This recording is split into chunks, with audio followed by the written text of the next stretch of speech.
Hey y'all, it's Kat with Kat Warren Photo. Okay, do me a favor. Look at this photo. Now, look at the second photo. They're the same portraits, but can you see the difference? What did I do differently? Gradients.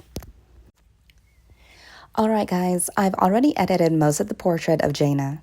First, we'll add a linear gradient on either side of her. Let's burn or darken the edges on either side of her to bring more attention to Jaina. Remember, the brightest object in a photo usually grabs our attention first, so you want to make sure your subject stands out immediately. Let's incorporate a radial gradient onto the model. Make the radial gradient large enough to include the immediate background behind her. I'll rotate it a bit to match her body posture. Now, right-click on the radial mask layer and click Intersect Mask With, select Background. And this command actually selects the background in the radial instead of the subject.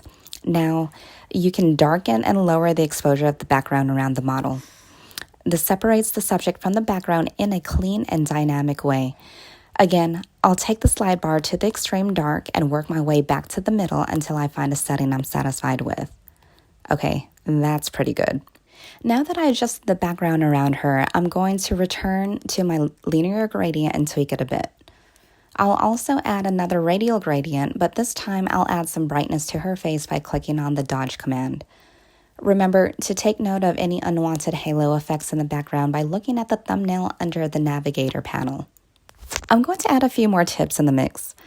I could always use more color on the subject, so let's use the point color command under the color mixer section. I'm going to click on the dropper icon in the left corner, and while holding down the left button on my mouse, I'll drag it along the color plane until I find a color that I like. You can play around with this saturation, hue, or luminance shift to gain the balance that you want. Alright guys, and that's it. Like and subscribe to my channel if you enjoyed watching and found value from today's video. Thanks so much again for all of your support, y'all. I love you guys, and until next time, Kat Warren Photo, out.